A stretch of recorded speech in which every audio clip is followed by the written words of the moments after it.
Faith, Love, and Therapy, a podcast to encourage and inspire.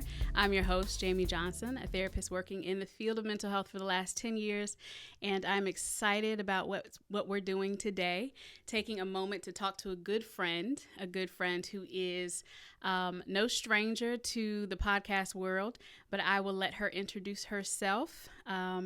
Miss Brittany, if you'll tell us a little bit about yourself and what you're doing. Well, yeah. Hi. Hey, Britt. Thanks for the invite to the show. My name is Brittany Jones. I am born, raised believer. Amen. Hallelujah. And I currently work in ministry at a church. I am a media and technology manager professionally. Also started a business called Be Tech Savvy Media Services, providing media design and tech support for different needs, a lot of solutions. And I also have a podcast called Church Gurl, Real World. Yes. Where I talk about different topics and how it relates to the life of a church girl, and then how to integrate that into this real world that we live in, and how growing up as a church girl impacts where I am, who I am, and the decisions that I make. So that's pretty much a quick, fun, loving, love the Lord, have a good time here with my good friend Jamie. Yes. So yeah, that's me. I'm excited. Y'all check out Brittany on Church Gurl Real World. She has some very funny, but also some very real at times. Well, it's all real, but definitely with a twist that just adds a lot of humor and a lot of love to the topic. And so I thought it would be great to have Brittany on and talk about her faith and mental health, because I think that y'all know that that's my wheelhouse and that's my area of my passion. So I want to invite Brittany to allow us to come into her world for a little bit and start with kind of where you told me a little bit about where you grew up, but talk to me about, in regards to mental health, that journey, like the beginning of knowing that mental health probably was something that you needed to be aware of. So I grew up in Richmond. I am the oldest of three. Both of my parents were heavily involved in church. At the time, my father was a deacon. My mother was involved with Christian education. And so for me, mental health was, I don't even know if we really talked about it. It wasn't something that, it wasn't on the TV. It wasn't, so, I don't want to jump ahead, but I'll say this. So when I was 18, I was diagnosed with attention deficit disorder. And so I didn't know what that was. Right. But I say that so that I can set the tone going backwards. I was always, chatty. I always got she's a daydreamer in class. I'd get my work done halfway with study, still ace tests, those types of things. Oh, we didn't like people like you. You had to work for it. But there are some moments that I distinctly remember. I remember being in the 5th grade, and I'd have to, in order for us to go outside, we had to write our words, the definition, and then when we finished, we could go outside. I basically never had recess 5th grade because I would never finish it. Now, to me, I was frustrated because I wanted to go outside. I mean, Absolutely. I wasn't the skinniest girl, so, going outside wasn't really about running around and playing games, no how. But just the fact that, I couldn't understand, why it took me so long to write these words and everybody was finishing. So there was a lot of things that, I remember being very emotional, sensitive, as they would call it, and would be crying or, just go to the nth degree or, very just to the nth degree about whatever. And so, but it was never, mental health was never a thing, never, shall I say, an open topic. Right. So they were explaining what you were experiencing. It was just your behavior. Correct. Okay. It was who I was, or, just let it roll off your back. You can't let stuff get to you. And, so them not knowing, if they knew it could be perceived now looking back dismissive to some of these things. but they didn't know. Right. And so, you know, the daydreaming and the talking too much. And so, like, there were certain things I really excelled at. There were some other things that, you know, I had some teachers try to hold me back, blah, blah, blah. But it wasn't because of intelligence. It was more so they thought, like, socially. So it was interesting, you know, but parents advocating from the point of information and knowledge that they had, you know, they had to advocate on my behalf. And, you know, that wasn't an issue. I wasn't held back or anything like that. But it wasn't, you know, I'm thinking through, there wasn't anything that we could, and I'm thinking like prior to being a teenager, there wasn't anything where it was like, oh, this person deals with this or depression or those terms that now we talk about very openly, comfortably. Those were not topics that were on the table. You know, when you're in church, that's not oftentimes what we talk about. Correct. So, you know, pray about it. Yes. Ask the Lord to give you wisdom and discernment, and good luck, Chuck. Navigate how you choose, especially as a child. Like, you're still developing, you know, I would say more so than now, a child was a child, you know what I'm saying? They got some time to grow, figure it out. You know, the proactiveness wasn't always there in those cases, but that was simply out of not knowing. Right. So I would say that it wasn't until, my parents adopted when I was 14, 15, maybe going on 16, something like that.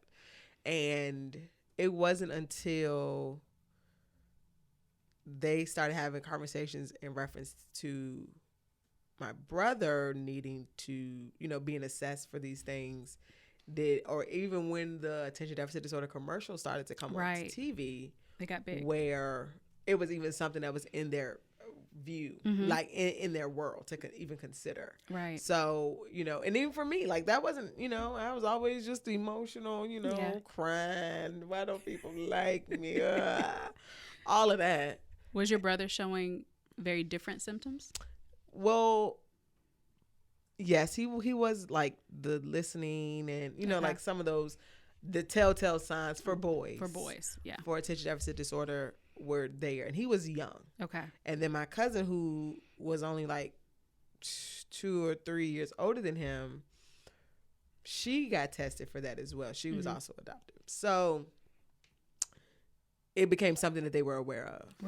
And so at that time, I still was struggling, trying to figure it out, working summer jobs, things like that. And what happened for me to, like, when mental health or when the whole thing even just became something that I had summer jobs and stuff like that. And, you know, oftentimes we have that one traumatic moment where it's like, this is where it hurt. This is where it was something, you know, and, you know, I always think about that. Maya Angelou saying, people, you're going to always remember how it made you feel. You don't know what they said, but you don't know the circumstance, but you're going to remember that. And for me, I was working, had a summer job. I was working in the office, filing papers. It would take me forever to file. You know, people be like, what is taking you so long? You got 10 sheets of paper, A through Z. Figure it out. Why is it taking you so long? And so I was doing something or whatever, just trying to, like, do whatever the task was. And she was like, you know, basically like, you act like one of them people who got that attention deficit disorder or something. You need to go get checked out, blah, blah, blah. This was a grown woman. At the time, I was a teenager. And so for me, I was like, hurt. I was very hurt. I was like, number one, your tone. Yes. And number two, what you're saying to me, like, you know, very just like, something is wrong with you. And so to have to hear that, because nobody wants to be like, oh, it's something wrong with me. And so it was then where I was like, okay, so that's when, like, I just remember, like, attention deficit disorder was a hot topic. And so that's when they had the commercials. And so, like, I went and I looked online, and, realize like, okay, this isn't just something that happens like one time, or, like I was questioning like, this isn't me. Right. Like, oh, I might do this. Right. But I had to realize it was something that happened more than one time. Yeah. And so when I realized that this could be a thing, I cried. And then I cried for a few minutes, took a deep breath and said, okay. And from that moment, I just moved forward with like, okay, this is something that I have. Then I eventually went to and got professionally diagnosed. And then that was a whole nother journey of getting like professionally diagnosed and things of that nature. Yeah. But, just there were other instances like working jobs and things like that. Couldn't remember, was, short term, just trash. And so, so once that was something that I understood a little bit more, that was probably more so my journey with understanding mental health in that instance. Yeah. And then understanding, but then going into like, I didn't start taking medication. So I did start taking medication, but I didn't start taking it until I was in college. Like my first day of college was the first time that I was on medication for attention deficit disorder. And I was on Adderall, time release. I had no idea what was going to happen. I was like, okay, we winging it. I'm on this medication. I don't know what I'm right. Like, because I tried to ask it out, like, am I going to feel like myself? What is going I didn't know what to expect. They didn't either. And so, but that understanding, like, anxiety runs right alongside attention deficit disorder. Depression runs right alongside attention deficit disorder. And so that was when, college was when I was on my own. I didn't have my mom and dad on me. I had to kind of create and navigate life on my own. Right. And that was also when like I felt like I was being triggered by a lot of different things. Now I can articulate these things, but then I just felt like I was in a whirlwind of emotion and things like that. My emotions were all over the place. And I didn't go to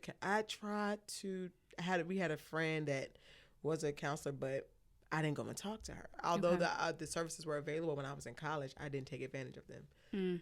I didn't take advantage of counseling until like maybe 3 or 4 years ago.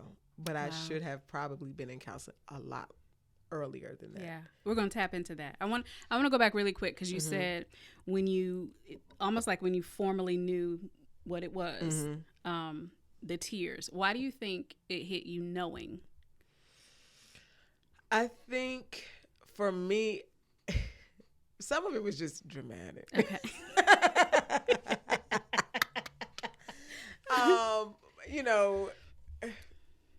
I guess some of it was just like I was a teenager and I'm just like I didn't really know what it would mean to be dealing with that, but it was just like maybe I think just find out that it's not just you. So it was a grieving type of cry. Because I'm like, I'm not normal. I mean, I never felt normal, and I would always be like, why I can't be like the normal kids? Because I struggle socially too, just out of the nature of who I was. I was always very mature for my age, but I was very much in people's face, high energy. You know what I'm saying? That hyperactivity presented itself as a female very differently. So where it was like, you talk, shut up, girl. Right. But like they were just like, Ooh, right. But very like excitable, very like, hi, what is your name? Just all over the place. Just, but when I realized that wasn't like, it was something wrong with, quote unquote, wrong with me. Yeah. But, I wasn't like, it was just in a moment where I was like, oh, this is me. What does this mean for me? Yeah. And so after that, I was just like, okay. And kept it moving. Level of acceptance. Yes. And I think, but a part of me too is like, I didn't want to be a charity or a sop. I didn't want that to be my story. But also I was dealing with something, I was suppressed, unbeknownst to me, I was suppressing some other things that also fed into that I didn't unearth until I was older. Right. So I probably was dealing with a lot of things. Some things I was calling out, other things I was not. Yeah. And so but the crying came from a grief of like, you have to grieve that, like, I'm not normal. Whatever that was in my head. Right. And I think I'm not normal. Yeah, I think that's a good point, because I think that's a big part of why, one, people don't want to know. Like, they don't want to go to therapy because they don't want something, they don't want a label. Right. But there's also a sense of relief that comes from, okay, I'm not just falling apart. Right. Like, there's something, whether it's chemical or environmental, situational, there's something that's happening that I could potentially, work on, and it could get better, or I could take medication or things like that. So I absolutely think there's a whole grieving process when you hear a diagnosis, but I think it also gives you foundation to kind of start a journey in a different direction. And freedom to where you aren't beating yourself up. You're like, once you know, you can address it accordingly. Exactly. And so once knowing, I was like, okay, didn't even fully understand what it meant to have that. Right. But I was like, okay, well, whatever this means, we just have to go with it. I see the letters. I see what it says. I see. But what was funny though was like when we got we went to a psychologist, and he did like a mini assessment, not a full assessment, but he gave my mother a paper and gave me an assessment. And she took the assessment for me, and I took the assessment for myself. Me and my mother were cracking up laughing because we was like, girl, this you. You can't get up in the morning. Is this you? Right. Like, all of these things. We were cracking up laughing as like, you could have just put my face right on this. It was like, oh, this is me. Yeah. You made a couple of things. You've talked about as a female with this particular diagnosis. And so I think taking into consider, or helping the people that are listening know that there is a difference in presentation. There's a difference. Your male child or family member with ADHD could look very different from your female child or relative that has ADHD. And because of that, females are not diagnosed as often. And a lot of times the diagnosis comes very much later in life. Absolutely. Where a male may be diagnosed as early as like 6. Right. Whereas, as you said, 18. Solid 16, 18, when you finally got a diagnosis. And so I think that's important to understand too, is that sometimes we think it's going to be one thing. Right. It's going to look one way, and it is not going to look that way. Right. And that's where kind of educating ourselves on mental health is important, because we could be seeing somebody and think, we could have a relative and think something is going on with them, but they're not hyper. Right. They're not hyper, but they definitely can't pay attention. So what's and so being able to understand that there are differences in that is important. And there are some signs that are the same. You're going to be losing things. Okay. You're going to forget.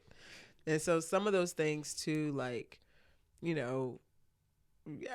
a girl may not be bouncing around, but she daydreaming, or they may say, like, I was reading something recently about seeing dim, or, just kind of in her own world, or the chatterboxes, things of that nature. So, but there are some things that are like, even across the board. Yeah. And then there's other things where, but I understand in like some instances, you don't necessarily want to put certain things on your children so early. But I think it's important to be aware of those things so that you can be an advocate for your child at that age. You don't want to be like, oh, as soon as they, get to what's wrong with my baby. You don't want that. Right. But you also don't want them to be ergo 18. Yeah. And then they looking back like, had I known when I was in 5th grade, I could have been in recess. You know what I'm saying? I could have had some strategies. You know what I'm saying? Something. So I think it's important to make sure that you're aware, and not putting it on the child, but being aware of what are signs of those things so that you can respond and advocate for your child accordingly. Absolutely. Absolutely. You also mentioned like co-occurring diagnoses or presentation, and some things that contribute to kind of our mental state or our emotional well-being. And so do you feel that there were other things that were showing up first in your kind of engagement with people, just socially, or that probably if you had explored it, you would have figured out there were some things going on sooner? Probably. I think most of it was just being honest with, with certain things that happen in your life, you are, you want to suppress because you don't want to remember. And I have learned that your body will literally get to a place where it's like, I'm tired of holding this. Absolutely. I can't do this no more. And whether or not you want to say something, right, this got to come about. Absolutely. It has to come about. And so there was nothing at that time that I distinctly remember like, oh, this is something that I'm dealing with. At the time, it wasn't even, ADD was what was presented. Okay. Was what was the thing that I was focusing on. Looking back on it, I'm like, right. Gotcha. There might have been something there, or there might have been something there, but definitely like anxiety and depression were two of the things that I dealt with in college that I don't think I gave name to, because I didn't realize the play of attention and depression with attention deficit disorder until I was out of college. Okay. But had I been more aware, because I think I saw those two as two different separate things. Like you can be depressed, or some people have bipolar, or some people have anxiety, but attention deficit disorder was like, these are things that are like that. All those things can coexist at the same time. Yes, absolutely. So had I gone to a counselor when I should have, they probably would have been able to tell me like, oh, these are like stemming from this. Yeah, absolutely. Or this is how you can address this because you have this. These are some things that could happen. Yes. But because I was really struggling on my own. And two, what I realized, and some of this just comes with age and understanding and learning, but my faith at the time, especially in college, so I'll kind of just move towards there. When I went to college, my first semester, freshman year of college, I had terrible roommates. Okay. Terrible roommates. And it was very triggering because growing up, I had dealt with bullying and things like that. But some of that was because of the attention deficit disorder, acting out, having, so like going back. But even still, when I was in college, I didn't really understand what attention deficit was, how it displayed, what impact. I just knew I had something. I knew I had the medication. My parents were like, we just want you to do well in school. If you need to take this medication, listen. Get your grades right. Listen. Whatever it is you need, is there a medication? Oh, okay. And it wasn't like they tried to push me on medication, but that was what they knew. Like, okay, we know that this is going to keep her. We can ensure that she will be successful if she has this medication. And so they were just like, always like, take medication. And so for me, it was just, I didn't, so that bad, horrible situation. And I really went more into my faith then. But in some instances, like traumatic instances will push you to, I always call it crazy for Christ.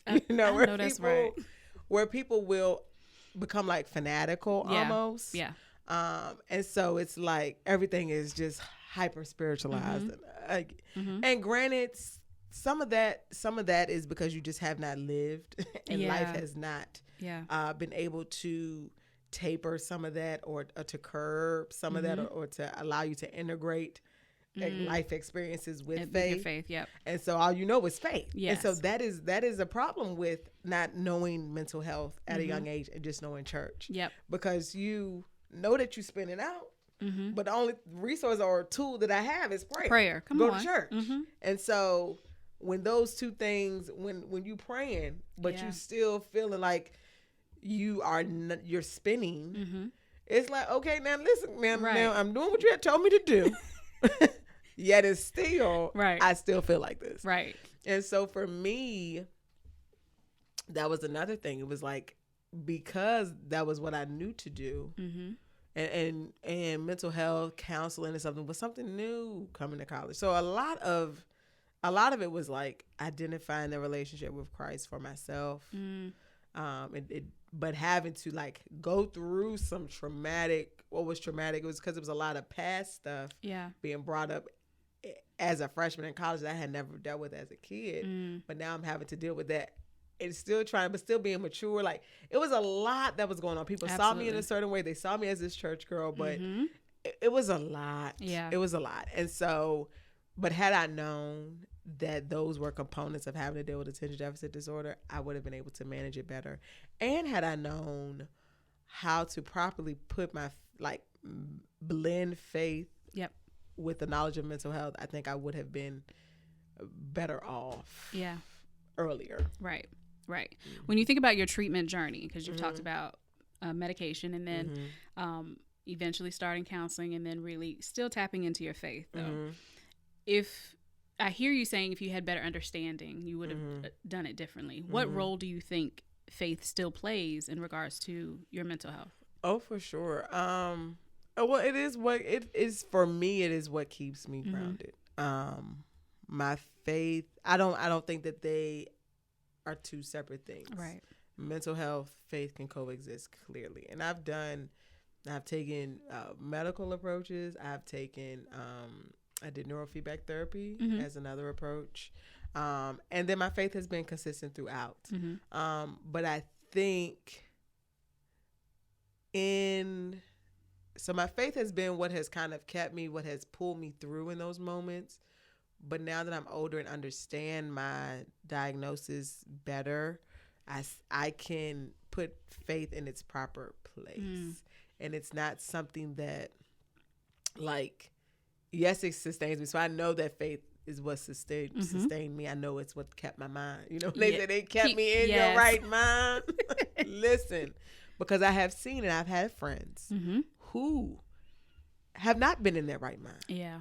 And are believers. Absolutely. And, you know, and that was scary too. Absolutely. But for me, my faith has been something that sustained me, really, honestly, truly. And, you know, understanding the balance of, like, we are in this world, but not of it. Yeah. And how to navigate the inness and understanding that, like, no, I'm not of it, but there's some things in this world that I have to deal with. Yes. And how can that in and of be able to work together? Right. And so for me, it has been a journey of, like, okay, Lord, because I'd be like, Lord. And, you know, now that I'm older, I can fix it. Please. Yeah. Like you said you would. Fix it, Jesus, fix it. Like you said you would. But faith for sure has been what I've held on to, what I've clung on to, rough moments, life, mental health, those types of things. And, you know, when I started to go to counseling, I went to counseling with Christian counselors. Now, but then there was a point in time where I was like, I don't want no Christian counselor. Be transparent. Because I was tired of hearing the Lord. I'm like, I know that. I've been in church all my life. I know what I know. Yes. And I'm not negating or devaluing the power in prayer, because prayer is the key. Absolutely.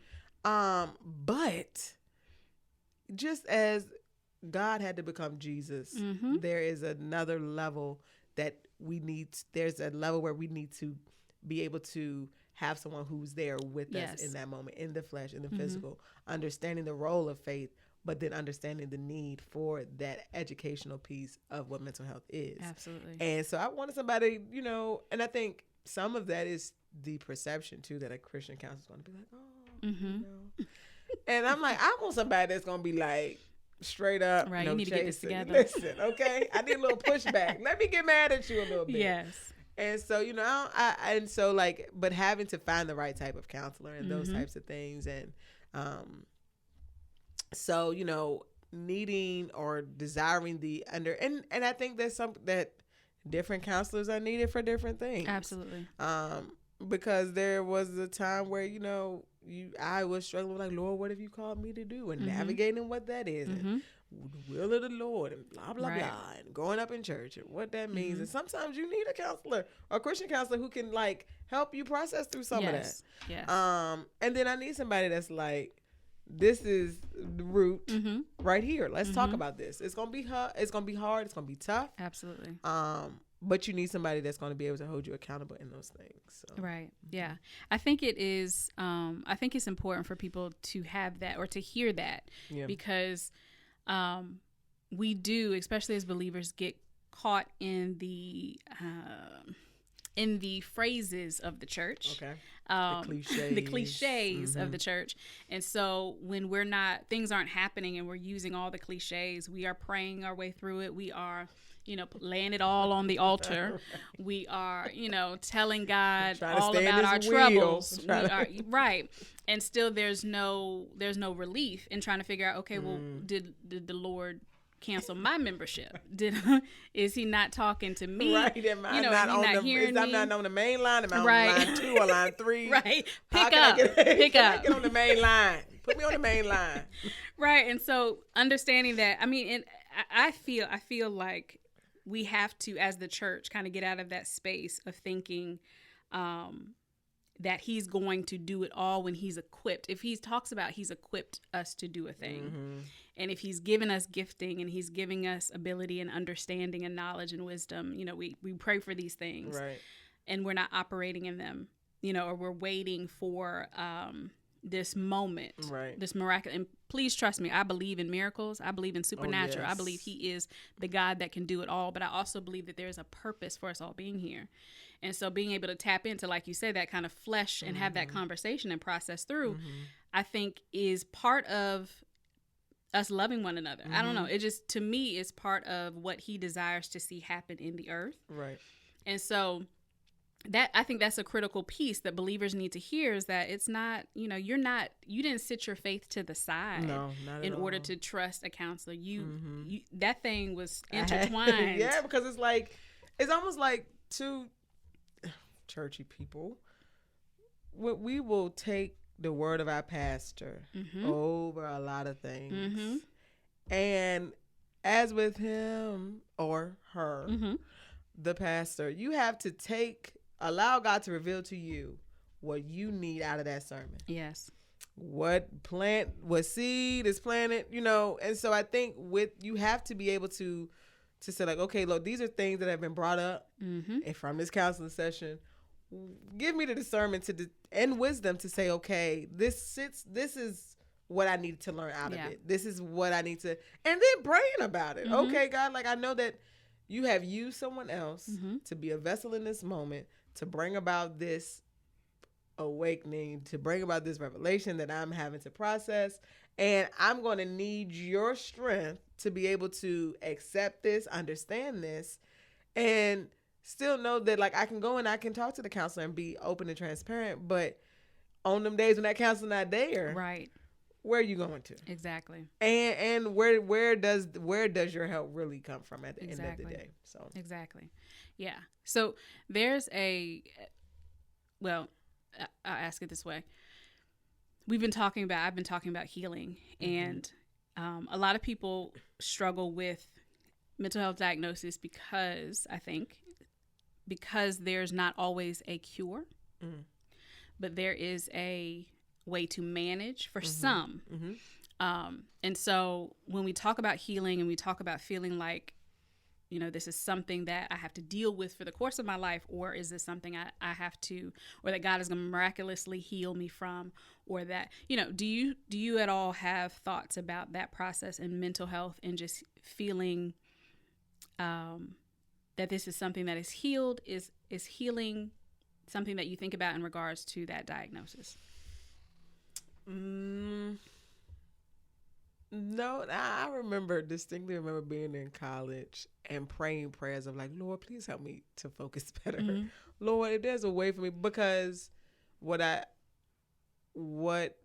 attention deficit disorder is a daily struggle, untreated, or unaware of. And so if you're unaware of it, and even being aware, but you can feel like you are climbing an uphill battle. You can feel like you are trying your best.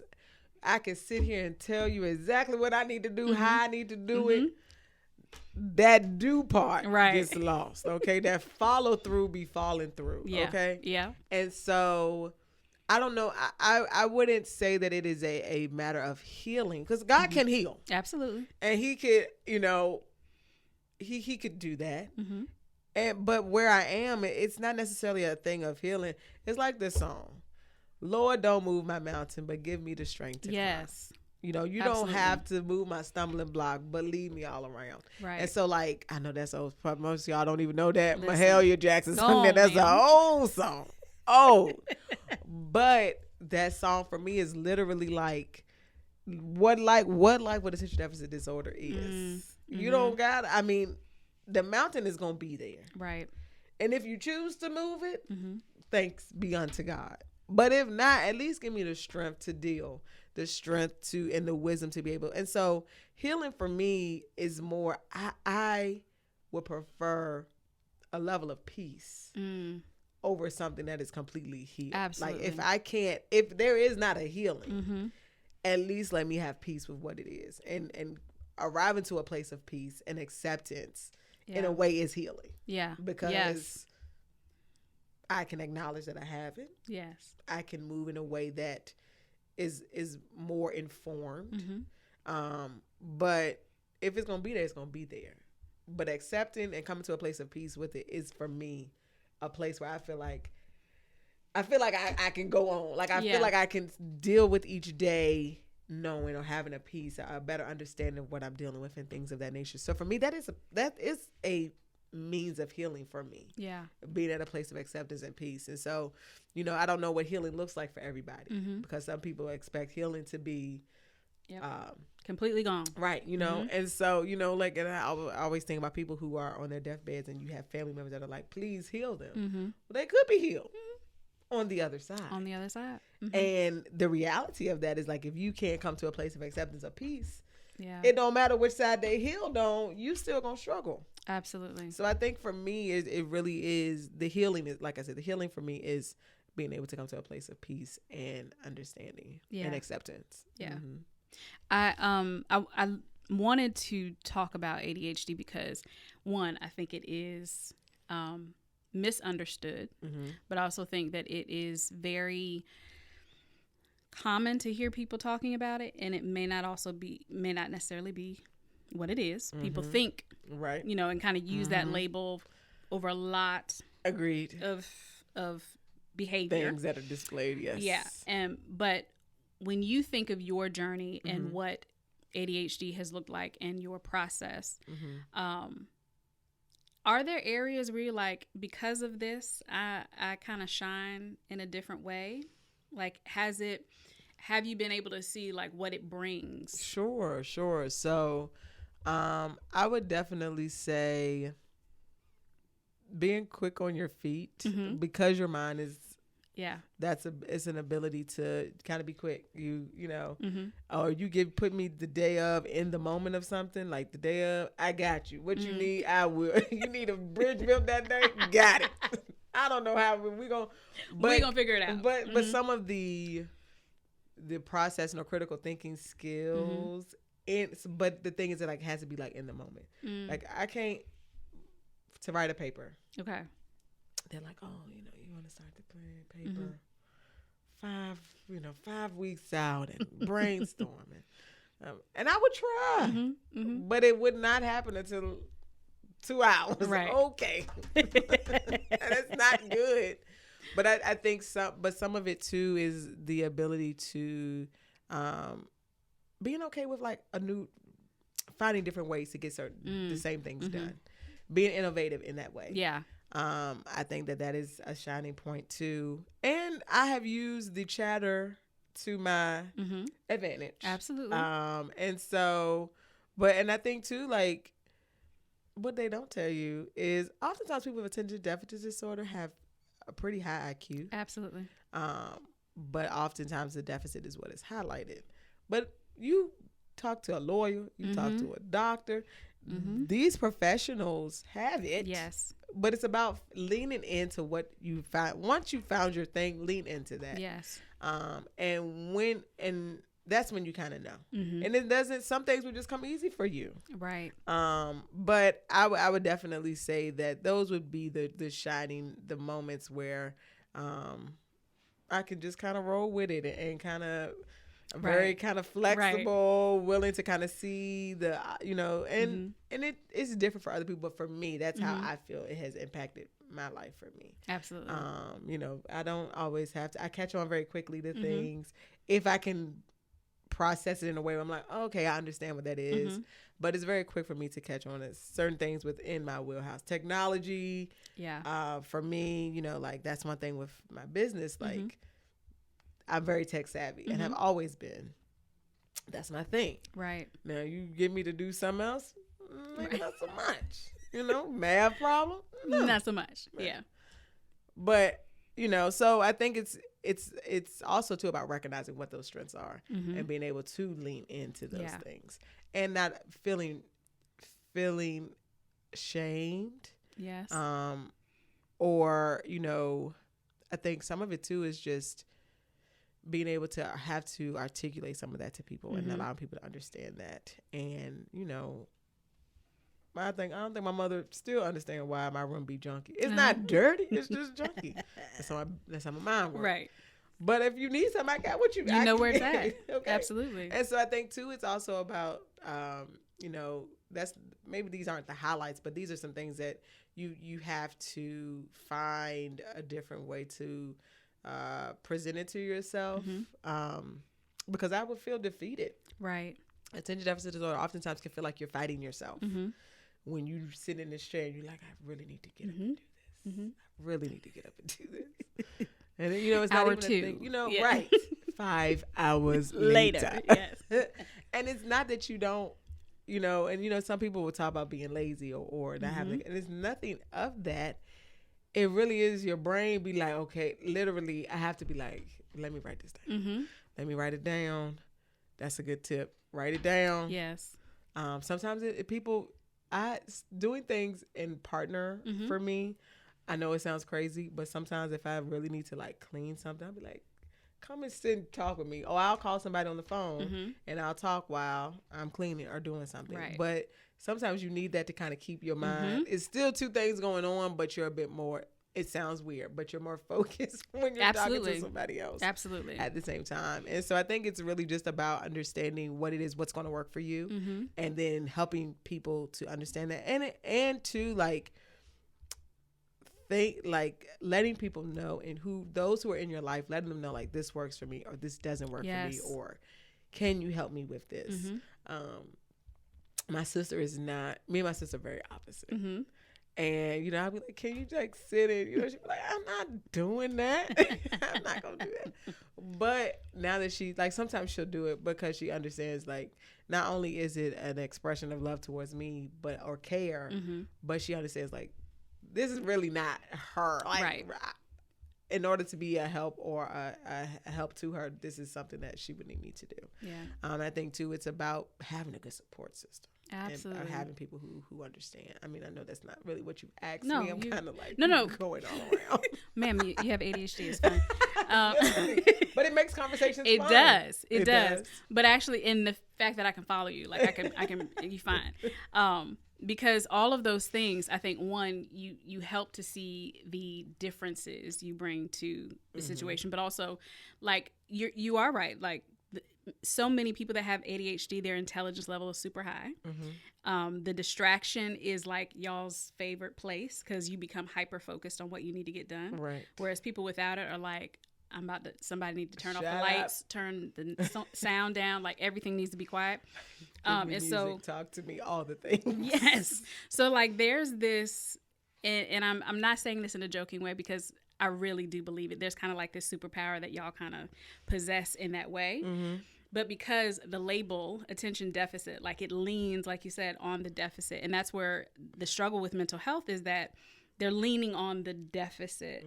This is what's wrong versus this is how you operate. And so instead of this straight line to the finish line, these are the things we need to put in place so you can get there. I feel like that's with most mental health diagnoses. Like it's not that something is wrong. There's something different. And you need different strategies. Whereas we're a society that's built on follow the rules, follow the line, and you'll be fine.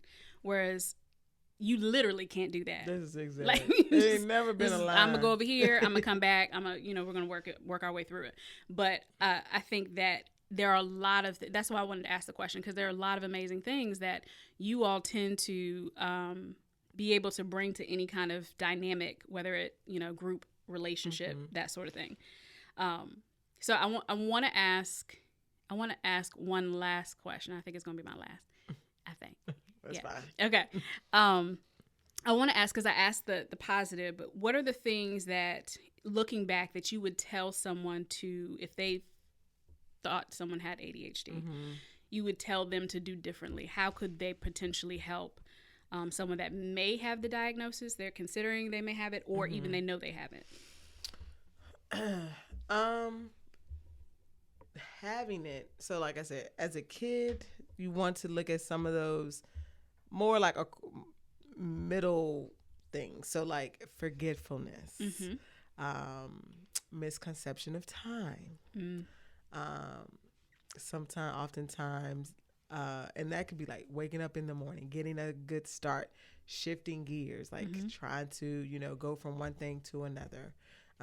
Those are some things that, you know, taking you in a long amount of time to get simple tasks done. And there was a meme talk about like the contradictions of ADHD.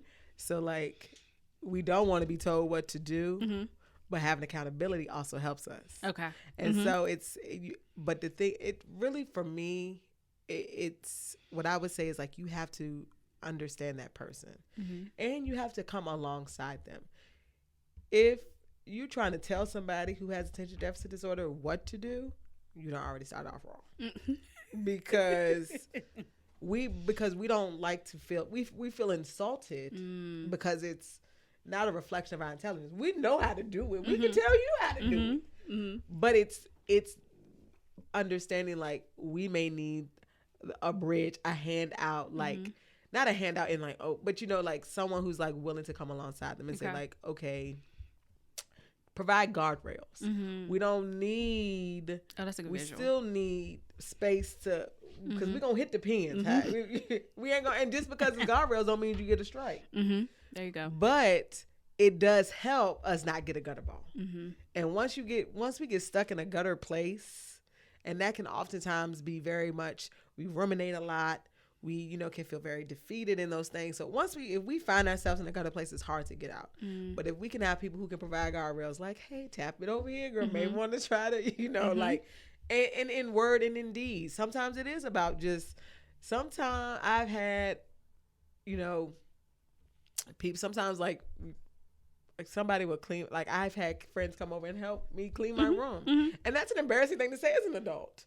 But you also have to get to a place where it's like, listen, right, these clothes, it's a struggle, you know? And so, and I think you have to have a level of humbleness too, and willing to say like, I do need help or I do need this.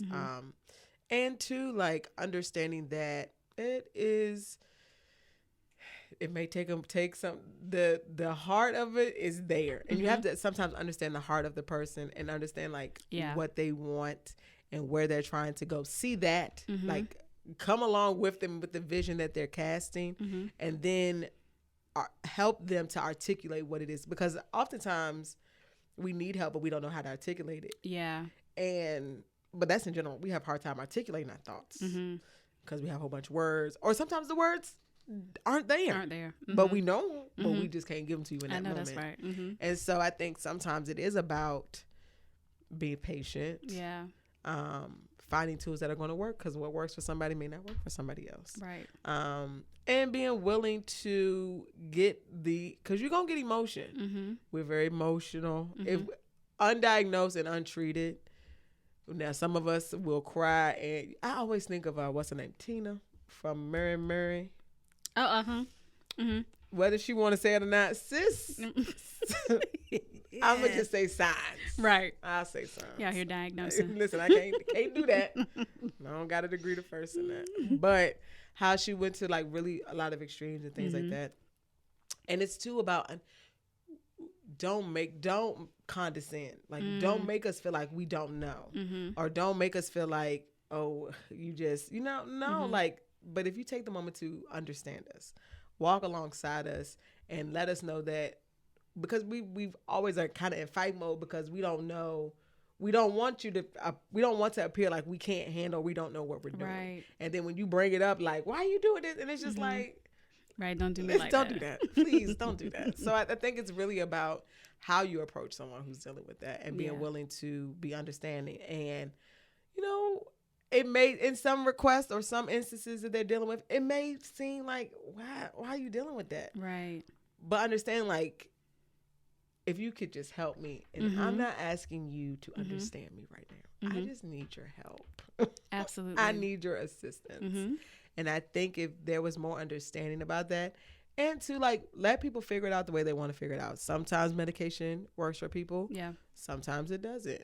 Or some people just don't want to do that. The medication will work, but some people don't like the way the medication makes you feel. And so there's a lot of things that can play into those things. Yeah. But certainly, you know, knowing how to like spread your time around and being okay with like, okay, I may do this in this drawer today. I may get the forks and then I may go over here and fold this and I'll come back, do the knives and go over here. It's gonna get done. Okay. That's what matters. Now it may take me 2 days to do something that somebody could have done in, 3 hours. Right. But it got done. And I think that's what it is too, like affirming the person in that. Like you got it done. It may have taken longer, but it got it. And too, like whoever is dealing with it, taking that pressure off yourself. Yeah. Taking that like go at your own pace. If it's a matter of setting deadlines ahead of time to psych yourself out, sometimes that works. Sometimes our brain be like, I'm not believing that. Right. This for who's diagnosed. Right. Someone diagnosed. Those who are diagnosed with it. Sometimes you have to set those early reminders and things like that. But find ways that are going to work best for you. Absolutely. And, give yourself grace. That's what I always have to tell myself. Give yourself grace. And those who love you, what Dr. Seuss said, those who mind don't matter and those who matter don't mind. Oh, that's right. Be who you are and say what you feel, because those who mind don't matter, those matter. And that's really kind of what it is. Like you have to be yourself at all costs. And those who love you through it, they're going to love you through it. They're going to ride, they're going to help to understand. They're going to they're going to be willing to understand where you are, and you work through that. And for those who don't, you have to know within yourself what you're capable of doing and learning how to navigate that. Absolutely. Finding tools that are going to help you to do that. Yeah. And sometimes it is a struggle. I mean, I remember being like the depression thing coming on. I remember one time I was working and the job I had was horrible. Hated it. But I couldn't articulate it. And it was overwhelming. It was just a lot. Like when we good at something, right? Oh, we good at it. Right. You can't. It's not really much that you can do that will. But when we not good at it, and you haven't set up a way for us, because oftentimes we can go by the seat of our pants. We're very extemporaneous. We can roll with it. Some, you know what I'm saying? Like we can just we make it work. We fake it till we make it. And that's oftentimes what it is with attention deficit disorder, because we don't always know how to articulate what it is that we need. So we have to kind of figure out. Right. But I remember, and I was depressed, like woke up, got myself dressed, and then just sat back on the bed and went back to sleep. But I didn't know it was depression. I was just like, I just don't feel good. I just don't. Yeah. And my boss at the time, she gave me an out. She was like, oh, you must be just doing, had to go pick up something. That's exactly what I had to do. Knowing it the way I should have been. Right. But I think sometimes we have to see those moments and say like, oh, I'm in a bad place there. What about those circumstances, or what about that? Because of poor working, for someone if you are not in a good working environment, that impacts everything. Yeah. I mean, that's just for anybody, but especially for attention deficit disorder, because we're already trying to fake it till we make it. And then it's like we just fail. And that's all we can oftentimes see is it's always the mountain. We don't look at like the steps to get there. We just like, I know I'm here and I need to get there and I don't know how to get there. And I'm trying, I keep sliding down the side of this mountain. Yeah. And I just know I'm trying to get there and I know I'm trying. But that can feel so defeating. You feel like the fish going up against the water. Right. And so, but it is about just giving yourself, like, if you a tortoise, then be the tortoise. You don't got to be your mind may be the hare. But that connection could be very tortoise-like. Very different, yeah. And like, be okay with that. Yeah. Absolutely. I feel like that was good for like, if it's a parent, but also I hear relationship, because if you are in relationship with somebody with ADHD, my God. Listen, I had a friend and she was like, I was like, I ain't no doctor, but I encouraged her. I said, if he's displaying these signs, but oftentimes men do not like to, you know, that's a whole nother conversation. Yes, a whole nother day. But if he's unwilling to acknowledge these things, what does it hurt you to engage with him with some tools as if he does have it? So if you're someone who you're identified like this may not, what does it hurt for you to go and read up and consider how to engage with someone who may be dealing with it? Because you may get better results out of that. True. You know, even if they don't want to admit that they have it. Right. If you can find a way to cope with what they're dealing, you know, being understanding or helping them and being kind of the guardrail, kind of just guiding them without forcing their hand. But I think for those who may have, just in relationship in general, it doesn't have to be romantic or anything, but I definitely think that it's important to love that person through how you treat them. Yeah. And love that person through your understanding. Yeah. And understanding something that they may not even, you know, and our pride would get the best of us where we don't want to be like, I really do need that help.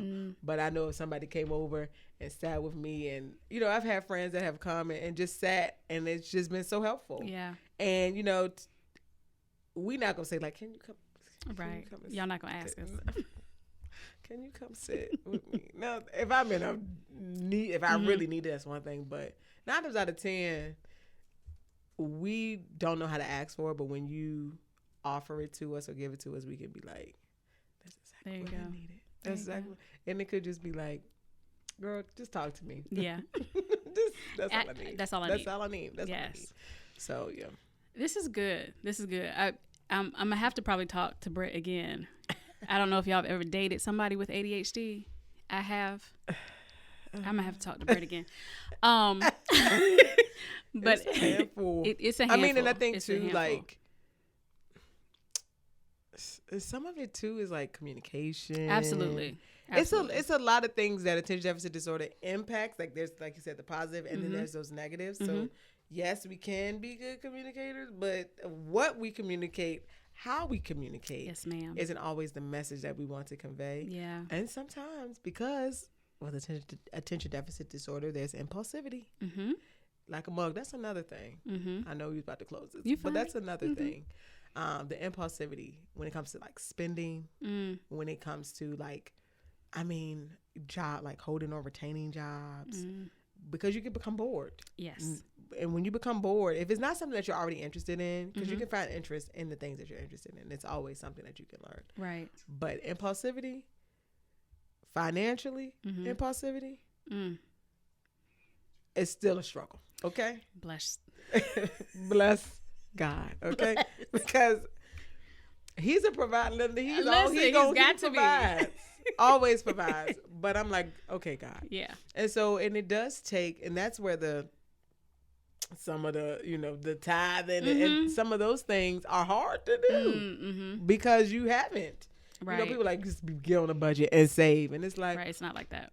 And sometimes what will happen because of you'll start focusing on like this one thing that you saving for, and then you forget, oh man, oh wow, I got all these other things. Or you paying, you know, you have to find ways that are going to help you to remind you, help you to budget and things like that. But impulsivity is definitely a big thing, and you know how that impacts and because you will speak before you think, and it's not intentional, right? But you say the first thing that come to your mind, and now you're in trouble for that. But you can't say everything that come to your mind. You can't say the first thing that come to your mind. Yes. You know, as a kid. And this is a kid who was very much mature. So I was hanging around adults. You know what I'm saying? It's like I'm always in the grown folk business, and then they're like, right, go ahead somewhere. But I do know that in relationships, like you have to be careful about what you say or how you say those things. And, you know, especially in dating situations where that impulsivity, you could say something, be like, yeah, I ain't mean to say it like that. But the damage has yet been done. Been done. Trying to find ways to express that, like, hey, not like you are going to just blurt out things. So that's a whole nother different type of mental health situation.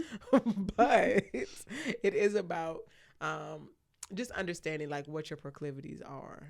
Yeah. Habits, proclivities, things Absolutely. that you are inclined to do. And making sure that people are aware of those things. Absolutely. Very good. Very good. Yes. Very good. We needed this discussion. It was good. Yeah. I appreciate you, Miss Britt. Tell the people where they can find you. You can find me for my podcast, Church Gurl Real World, and that's a U, so it's Church Gurl, Gurl, Real World. That's on all platforms. And BTechSavvyMedia.com is my website for those who may be interested in needing projects completed. Absolutely. Within that vein. Thank you so much. Y'all, I'm going to, like I said, I'm going to have to talk to Britt some more just for the insight, but hopefully this has given you all some insight into the mind of someone that has ADHD, but also that her faith walked along. That thing is intertwined into who she is.